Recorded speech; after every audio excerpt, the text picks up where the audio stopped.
भाई बहनों, हमारी आपसे प्रार्थना है कि आप लोग शाकाहारी रहिएगा, क्योंकि हमारे गुरु महाराज ने शाकाहारी पर विशेष जोर दिया। गुरु महाराज हमारे कहते थे कि बच्चे बच्चियों तुम लोग शाकाहारी रहना, शाकाहारी का प्रचार करते रहना, इसी से देश और दुनिया में भारी परिवर्तन होगा।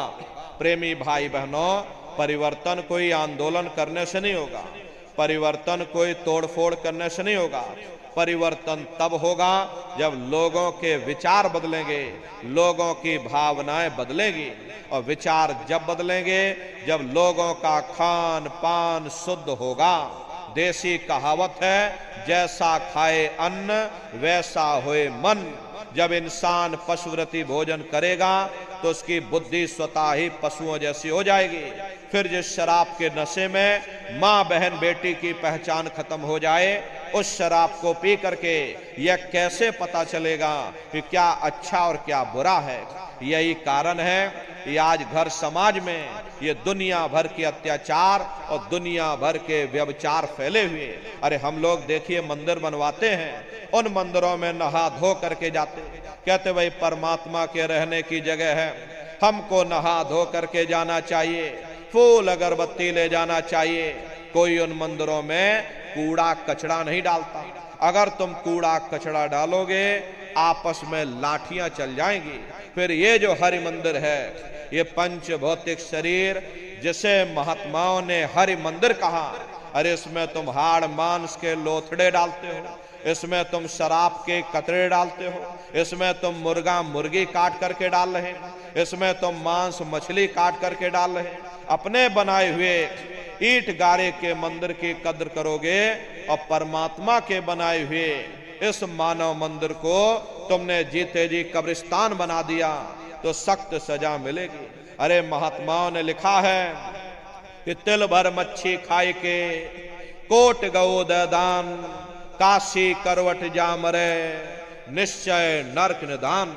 यदि तिल भर भी मच्छी खा करके फिर चाहे कोटान कोट गौओं का तुम दान करो और काशी में जाकर के मत्था रगड़ते रगड़ते अपनी पूरी जिंदगी वहां पर गुजार दो, फिर भी तुमको तुम्हारे गुनाहों की सजा मिलेगी, कोई बच नहीं सकता। क्योंकि ये कर्म भूमि है, यहां तुम जैसा कर्म करोगे वैसा फल तुमको मिलेगा। देखिए इस कर्म भूमि पर कृष्ण भगवान तक नहीं बच पाए। उस समय बाली को छिप करके बाण मारा था, वही बाली कृष्ण अवतार में बहेलिया बन करके आ गया। कृष्ण भगवान के पैरों में पद्म चमकता था, हिरण की आंख समझ करके बहेलिये ने निशाना मार दिया, और जब पास में आकर के देखा कृष्ण भगवान थे, अफसोस करने लगे। लेकिन कृष्ण भगवान ने उसको समझाया कि भाई इसमें तुम्हारा कोई दोष नहीं, उस समय हमने तुमको मारा, आज तुमने हमको मार दिया, हमारा तुम्हारा अदला बदला पूरा हो गया। कर्म प्रधान विश्व रच राखा, जो जस करे सो तस फल चाखा। ये कर्मों का ऐसा देश है, यहां तुम जैसे बीज बोगे वैसी फसल काटोगे। इसलिए प्रेमी भाई बहनों, हमारी आपसे प्रार्थना है कि आप लोग शाकाहारी रहिएगा। ये तरह तरह की बीमारियां जो आज के समय में फैल रही हैं, इसका मुख्य कारण एक ही है, लोगों का खान पान गंदा हो गया।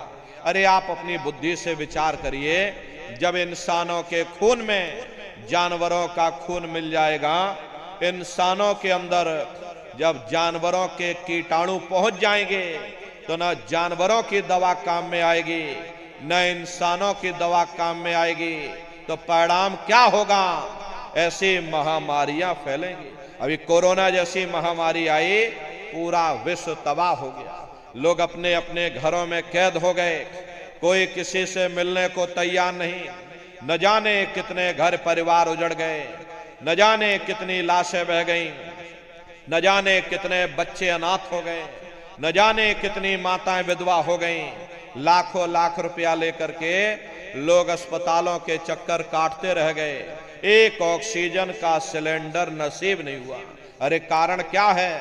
कारण यही है, जब जानवरों के कीटाणु इंसान के शरीर में प्रवेश कर जाएंगे तो आने वाले समय में ऐसी महामारियां फैलेंगी। हमारे गुरु महाराज परम संत बाबा जय गुरुदेव जी महाराज सन 70 के दशक में ये भविष्यवाणी किया करते थे। बच्चा आगे नई नई बीमारी आएंगी, पहले बीमारियों की हवा चलेगी, फिर बीमारियों की आंधी आएगी, फिर बीमारियों की सुनामी आएगी। अरे लाशें पड़ी घर घर में सड़ेंगी, बचाने वाला मिलेगा न कोई, जमाना बदलेगा। और कहे जय गुरुदेव पुकार, जमाना बदलेगा। इसलिए प्रेमी भाई बहनों, हमारी आपसे प्रार्थना है कि आप लोग शाकाहारी रहिएगा। कोई ऐसा नशा मत करो जिससे बुद्धि तुम्हारी पागल हो जाए और घर में माँ बहन बेटी की पहचान खो दो। एक द्रौपदी के चीरहरण से पूरा का पूरा महाभारत हो गया। बड़े बड़े राजे महाराजे मौन हो गए, भीष्म पितामह मौन हो गए, गुरु द्रोण मौन हो गए। नतीजा क्या रहा? महाभारत हो गया। लाखों करोड़ों लोग काल के गाल में समा गए। एक द्रौपदी के चीरहरण से इतना बड़ा नरसंहार हुआ। अरे आज कलयुग के नशे में न जाने कितनी माताओं बहनों पर अत्याचार हो रहा, न जाने कितना व्यभिचार हो रहा। राम आवाम जनमानस को भोगना पड़ेगा। कर्मानुसार सबको सजा मिलेगी, कोई बच नहीं पाएगा। अब न भगवान राम का धनुष चलेगा, न भगवान कृष्ण का चक्र चलेगा। अब कर्मानुसार सजा मिले, कर्मों का बादल बवंडर बनेगा। बहेंगे तेरे पापों की धारा, सुनते तो जाओ संदेशा हमारा।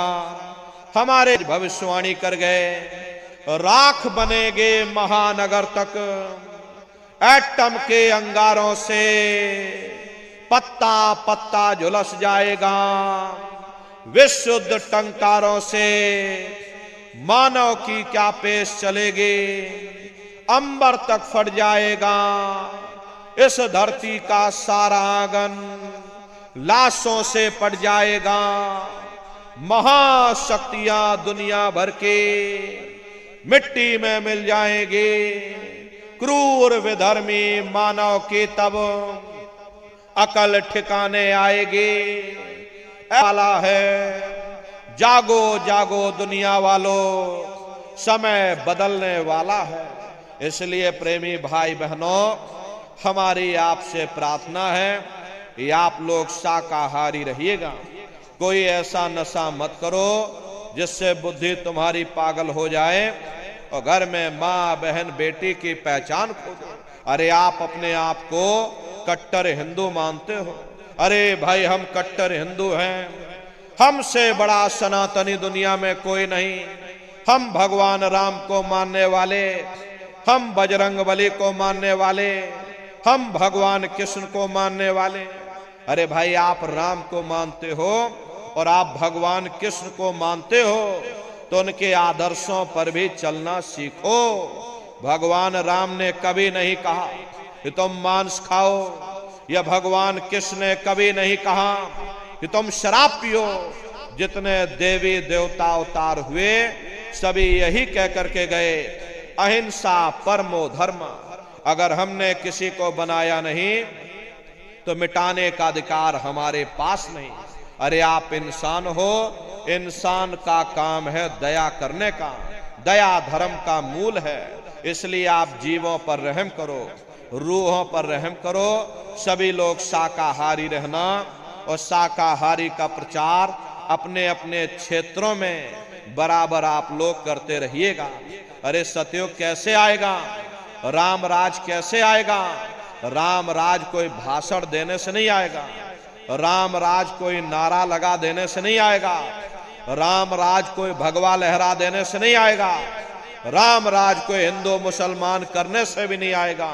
राम राज जब आएगा जब लोगों के अंदर अच्छे विचार आएंगे। वरना राम के समय में भी रावण जैसे असुर होते थे, कृष्ण के समय में भी कंस जैसे असुर होते थे। अरे तब भी लड़ाइयां होती थी, तब भी युद्ध हुआ करते थे। राम राज का मतलब है अच्छे विचारों का आना, और अच्छे विचार जब आएंगे जब हर इंसान मानव धर्म का पालन करेगा। अरे मानव धर्म क्या कहता है? सत्य, दया, अहिंसा, प्रेम और करुणा, यही मानव धर्म का आधार है। जब मानव के अंदर मानवता आ जाएगी, मानव के अंदर दया आ जाएगी, मानव के अंदर करुणा आ जाएगी, ये मानव दूसरों की पीड़ा को अपनी पीड़ा समझने लग जाएगा। अरे जब इंसान के अंदर इंसानियत आ जाएगी, तब सही मायने में देश में राम राज आ जाएगा। इसीलिए महात्माओं ने कहा है, राम राज को लाना है तो पहले मानव धर्म अपनाना है। मानव को पहले मानव धर्म अपनाना पड़ेगा, मानव को मानवीय गुण अपनाने पड़ेंगे। इसीलिए हमारे गुरु महाराज कह करके गए, बच्चा गांव गांव, गली गली, मोहल्ले मोहल्ले जा करके तुम हमारे संदेशों को जन जन के बीच में पहुंचा दो। गांव गांव के लोग शाकाहारी हो जाएं, गांव गांव के लोग सदाचारी हो जाएं, गांव गांव के लोग चरित्रवान हो जाएं, आंखों में माँ बहन बेटी की पहचान कायम हो जाए। तो जब हमारा ये गांव बदल जाएगा तो पूरा समाज बदल जाएगा, निश्चय ही कलयुग में सतयुग आ जाएगा। इसलिए प्रेमी भाई बहनों, धर्म के प्रचार में आप सभी लोग अपना अपना योगदान दीजिएगा। देखिए हमारे गुरु महाराज को, हमारे गुरु महाराज परम संत बाबा जय गुरुदेव जी महाराज ने एक अच्छे समाज के निर्माण के लिए, चरित्रोत्थान के लिए, लोगों को शाकाहारी और सदाचारी बनाने के लिए 116 वर्ष की आयु तक अथक मेहनत और परिश्रम किया। हमारे गुरु महाराज ने अपने गुरु की याद में मथुरा दरबार में इतना विशाल मंदिर बनवाया। गुरु महाराज हमारे कहते थे, बच्चा मंदिर का वो देवता वहां पर बैठ करके बरकत बांट रहा। अरे आप लोग आइए, वहां कोई रुपया पैसा नहीं चढ़ाया जाता, कोई चंदा चुटकी नहीं। अरे आप लोग आए, मंदिर के देवता के सामने अपनी एक बुराई को चढ़ा दीजिए। वहां पर बुराई चढ़ाई जाती है कि हम आज से मांस मछली नहीं खाएंगे, हम आज से अंडा शराब का सेवन नहीं करेंगे, हम आज से झूठ नहीं बोलेंगे, हम आज से किसी को धोखा नहीं देंगे। अरे आप अपनी एक बुराई चढ़ा दो, आपकी एक मनोकामना पूरी होगी। ऐसा वरदानी मंदिर हमारे गुरु महाराज ने अपने गुरु की याद में मथुरा दरबार में बनाया है। तो समय निकाल करके दरबार में पधारिएगा। देखिए अभी होली का कार्यक्रम 3, 4 और 5 मार्च, ये 3 दिवसीय होली का कार्यक्रम मथुरा दरबार में होने जा रहा। तो आप सभी प्रेमी भाई बहन होली के कार्यक्रम में सब परिवार सादर आमंत्रित हैं, आप लोग पधारिएगा। प्रेमी भाई बहनों, अपने दरबार का दर्शन करना। देखिए मथुरा दरबार में हमारे गुरु महाराज की एक छोटी सी गौशाला भी है। हमारे गुरु महाराज के पास में कुल 2 गाय थी। 2 गायों का इतना बड़ा परिवार है कि आज के समय में करीब करीब 3000 गायें हैं और 3000 के ऊपर सांड है। गौशाला अलग है, नंदीशाला अलग है। हमारे यहाँ किसी को बाहर नहीं भेजा जाता, क्योंकि हमारे गुरु महाराज कह करके गए कि बच्चा इनको यहीं रखना, यही सेवा पानी करना। इसीलिए चाहे गाय हो या चाहे बैल हो, हमारे यहाँ किसी को बाहर नहीं भेजा जाता। गायों के लिए अलग से गौशाला है और सांडों के लिए अलग से नंदीशाला बनी है। उसी के बगल में अपना एक बहुत बड़ा कॉलेज है, जिसमें 2,500 से 3,000 बच्चे निःशुल्क विद्यादान करते हैं। कॉपी किताब, पढ़ाई लिखाई, भोजन पानी बिल्कुल निःशुल्क है। उसी के बगल में अपना एक बहुत बड़ा अस्पताल है। प्रेमी भाई बहनों, वो गुरु महाराज की कर्म भूमि है और हमारे गुरु महाराज की जन्म भूमि, जहां पर हमारे गुरु महाराज का जन्म हुआ, जिला इटावा, ग्राम खितौरा में पड़ता है। जैसा भव्य दरबार में बना हुआ, उस गुरु महाराज की जन्म भूमि पर बन करके तैयार हो चुका। ये जो आप पोस्टर देख रहे हो, वो गुरु महाराज की जन्म भूमि का मंदिर है। इधर जो ये पोस्टर लगा है, ये मथुरा दरबार का मंदिर है। तो समय निकाल करके दरबार में आप लोग पधारिएगा, अपने अपने बच्चों को भी साथ में लेकर के आइएगा। हम लोग ये सोचने लगते हैं अरे बच्चों को क्या करेंगे ले जाकर, ये बच्चे छोटे हैं, इनको घर में रहने दो, इनको पढ़ाई लिखाई करने दो। अरे पढ़ाई लिखाई जरूरी है, हम आपकी बात मानते हैं, ये आज के समय में शिक्षा बहुत जरूरी है। लेकिन प्रेमी भाई बहनों, शिक्षा के साथ साथ अच्छे संस्कार भी जरूरी हैं। ऐ माताओं बहनों, ये बच्चे तुम्हारी धरोहर हैं, ये बच्चे तुम्हारे जीवन की पूंजी हैं, तुम्हारे जीवन का उजाला है। अपने बच्चों पर विशेष आप लोग ध्यान दीजिएगा। इन बच्चों को आप बचपन से तैयार। प्रेमी भाई बहनों, अपने अपने बच्चों के साथ, इष्ट मिष्ट परिवार वालों के साथ, आप सभी प्रेमी भाई बहन होली के कार्यक्रम में कृष्ण भगवान की नगरी मथुरा में आप सभी लोग सब परिवार सादर आमंत्रित हैं। आप लोग पधारिएगा। सुमरन ध्यान और भजन बराबर आप लोग करते रहना। इतना जान लो प्रेमी भाई बहनों, ये रास्ता बिल्कुल सच्चा है। आप करोगे तो आपको अनुभव होगा, दिखाई भी पड़ेगा, सुनाई भी पड़ेगा। अरे तुम्हारा लोक भी बन जाएगा और तुम्हारा परलोक भी बन जाएगा। इसलिए नित्य नियम से 24 घंटे में से घंटा 2 घंटा अपने अपने घरों में बैठ करके सुमरन ध्यान और भजन जैसे मौके का लाभ उठाओ। मनुष्य रूपी मंदिर में बैठ करके वो आत्मधन कमा लो, वो खजाना कमा लो, जिससे तुम्हारी जीवात्मा का कल्याण हो जावे। तो सुमरन ध्यान और भजन नित्य नियम से आप लोग करिएगा। देखो प्रेमी भाई बहनों, अब यहीं पर ये सत्संग समाप्त हो जाएगा। सत्संग समाप्त हो जाने के बाद में फिर हम नीचे उतर जाएंगे, बारी बारी से आप लोगों से मिल भी लेंगे। इसलिए आप लोग कोई धक्का मुक्की या जल्दबाजी मत करिएगा, आराम आराम से आइएगा। सबसे पहले हमारी माताएं बहनें आएंगी, उसके बाद भाई लोग आएंगे। माताओं बहनों से हमारी हाथ जोड़ करके प्रार्थना है, देखो माताओं बहनों, ये भीड़ भाड़ का समय है, इसलिए अपने सर को, अपने कान को और अपने गले को बिल्कुल आप लोग ढक करके आइएगा। बगल में गुरु महाराज की गाड़ी है, चरण पादुका है, दर्शन करते हुए और सभी लोग सत्संग का प्रसाद लेकर के भाइयों के लिए सत्संग का प्रसाद पीछे की तरफ मिलेगा, माताओं बहनों के लिए सत्संग का प्रसाद इधर बगल में मिल जाएगा। तो सभी लोग प्रसाद लेकर के तब आप लोग अपने अपने घरों की तरफ पधारिएगा। आप सभी प्रेमी भाई बहनों ने अपना कीमती समय हमको दिया, इसके लिए आप सभी प्रेमी भाई बहनों को बहुत बहुत धन्यवाद है। सबका जीवन मंगलमय हो, इन्हीं शुभकामनाओं के साथ में अब हम अपनी वाणी को विराम करते हैं। आप सभी प्रेमी भाई बहनों को बहुत बहुत साधुवाद। बोलो जय।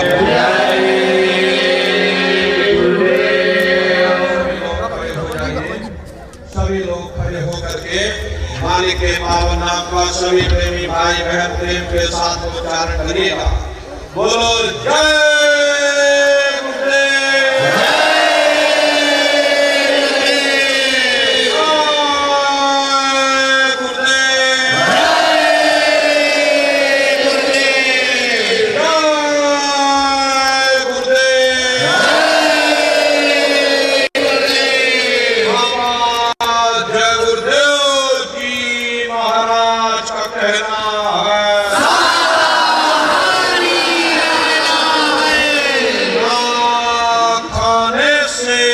होगी भलाई।